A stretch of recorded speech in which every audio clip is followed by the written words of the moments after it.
Hey, everybody. Welcome. Happy Friday. And I know it's cold, but we have the sun shining today. So that is wonderful. And I am so excited to have Jill Burstein with me. She is from JJB Consultants, Educational Consultants, and she does something that is very near and dear to my heart. She helps kids who are, don't fit the square peg that doesn't fit in the round hole or the other way around, find alternatives for school after high school. It's a huge need. And without saying anything else, I want to say welcome, Jill. Thank you, Betsy. And tell me, how did you get involved in this this career? Well, karma's kind of a funny thing. When I left college, I went on and got a master's in special education. And lo and behold, I gave birth to two children who had learning differences. My daughters were pretty mild, but my sons were more significant. And I knew when he was in high school, he would need a college that would help support him.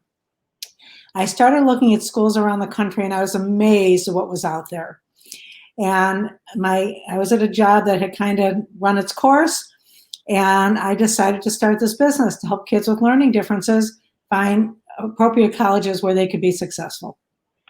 That is wonderful. And, I'll be honest, my kids have struggled and have learning differences. And, and necessity is always the mother of invention. And I was thinking today, or, I think often, that when you come from that place personally, it makes you that much better at what you do. So that speaks to why you're so good at what you do.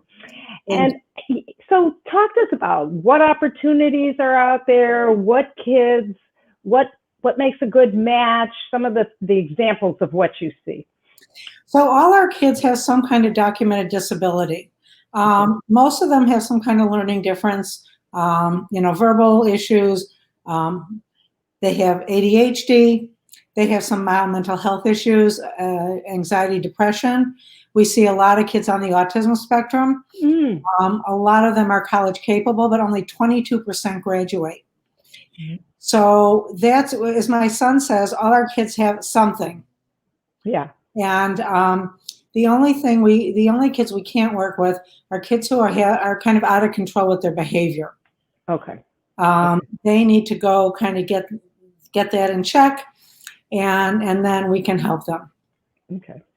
Yeah, and that's a different kind of education, I think. Those kids need to be medically served first before they can go into an educational setting, I think. You can't send a kid to college who's, got a screen addiction and can't get off the computer, or is getting high all the time, or is so depressed or so anxious they can't attend to college.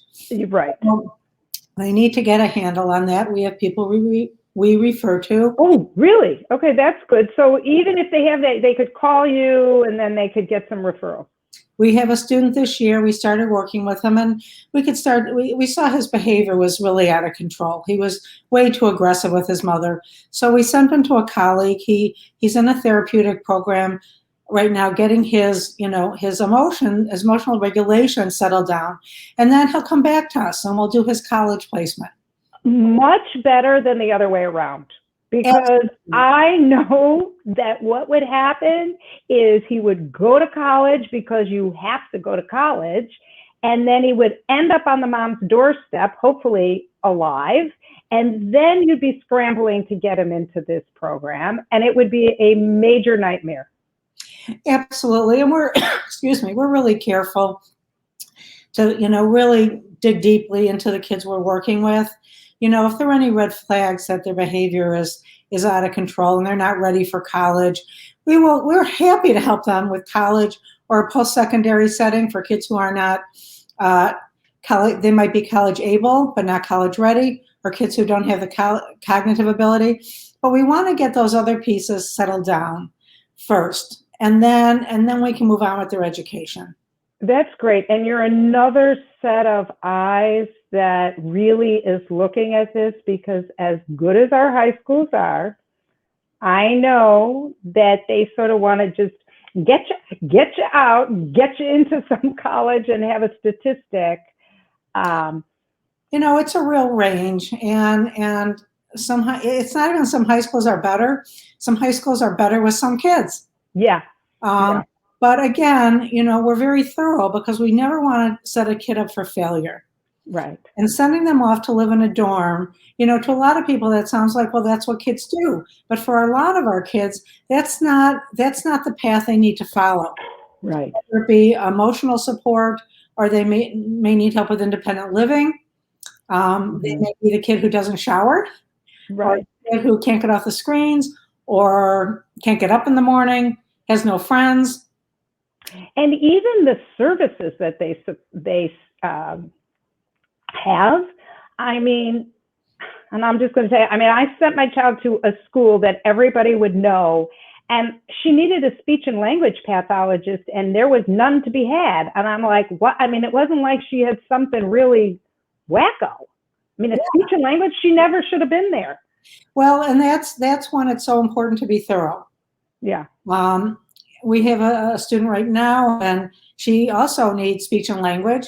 She has a lot of expressive language problems, meaning she takes in, but she doesn't speak. It's very slow. So we have to be really careful to make sure she's getting what she needs, so that she can not only get the education, but launch into adulthood in the way we want our kids to do so. Exactly.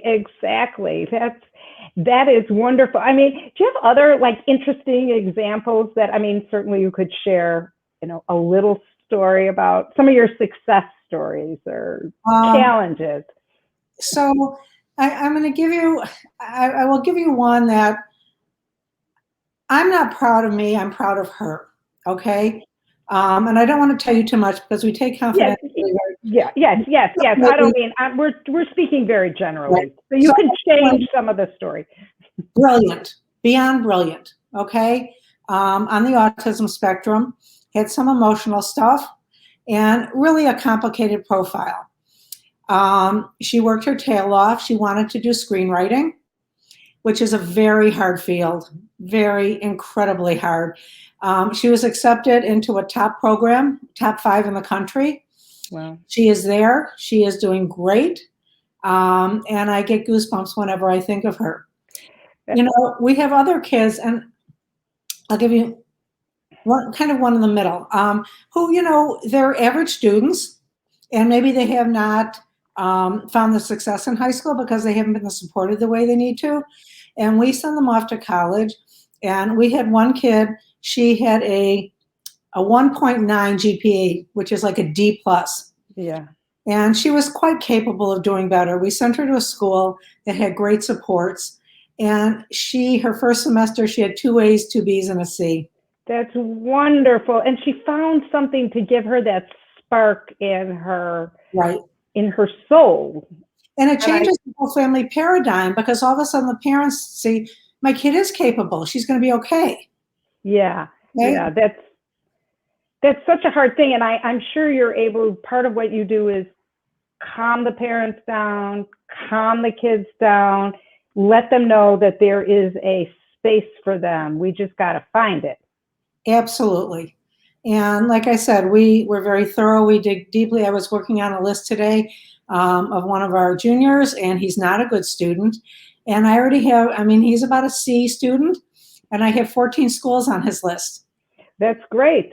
So we're very good with the kids who are not. We can definitely see the high achievers. We definitely see a lot of kids who have not had the academic experience they were entitled to in college. And we place them. We've got one kid graduating from Montana State. It's a real outdoorsy kid. So it's exceptionally gratifying. Oh, really? I can only imagine, because you get to see them blossom, and you help them get there. And finally, somebody's listening to who they are, not just worrying about their test scores, but who am I as a person, and where can I go out there in the world to be who I am? and you have all the resources. You know, if I were doing this on my own, I'm starting at square one. It's very hard. It's really hard to know. And that's why, you know, my son works with me. We've been in business a very long time. We have a 92% success rate for kids Wow. with learning disabilities. They only graduate at a 33% rate because parents and people don't forget to look at the supports. And if they're not supported, they end up home. Well, and even if parents are well-meaning, they don't have the resources and the connections that you do, which you have built over years of doing this. You didn't just, you know, if I had to start now doing what you do, by the time I figured it out, my kid would be 5 years older, and it's too late. You know, it happens. And I absolutely know that parents do the very best for their kids that they can. Yeah. You know, it's just, our kids can't go anywhere, okay? There are a lot of kids, the neurotypical kids without learning issues, whatever, you know, doesn't matter if they go to Illinois or Indiana, not so much, you know, they're gonna have the same experience. But with our kids, there's a huge difference in the services that are provided. So, you know, it makes a big difference whether they go to Illinois, Indiana, Michigan State, or a smaller school. Mm-hmm. Yeah.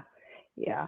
Well, I want everybody out there to know that they can email Jill, call Jill, email me, whatever they need. If they need anything around this space, Jill is happy to give referrals. If you need any, you know, you may have a kid in junior high that you're starting to see new problems or whatever, and you need some resources, I'm sure you can reach out to Jill and she'd be happy to get you started. And for our high school kids, we offer a complimentary consultation. We think it's really important to people to be comfortable with who we are.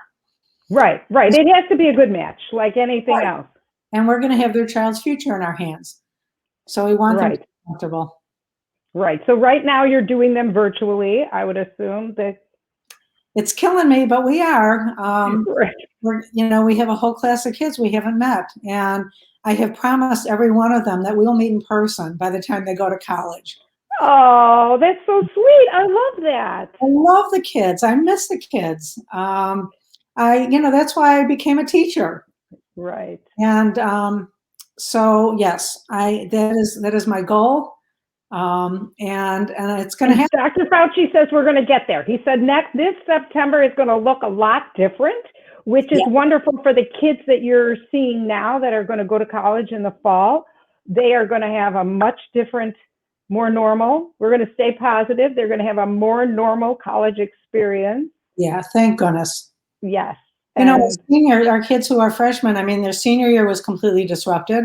Right. And their freshman year of college, many of them are home. Many of them are dorms, but they're not on campus. You know, they're not going to class. And I really feel for them. This is an important part of their life. And there's just nothing to do. Some colleges are offering kids a free extra year because of COVID. Really? Yeah. They have to be, you know, well endowed. But we have a student down at Knox College, and you know, she feels really badly about this all, and she emailed me. She says they're offering me another year for free. Wow! That's really something. Something, and that's a good school. For the right kid, it's an awesome school. Yes. Actually, I think my photographer went there. So anyway, very awesome. Yes. So, well, Jill, thank you so much. This is so important, and so important for families to get the help they need. And you are here right in our community, so reach out. You'll help any way you can. Absolutely. And you can just Google us, whatever works. JJB Educational Consulting. Thank you, Betsy, so much for having me. Thank you. All right, everybody, stay safe. Absolutely. Take care.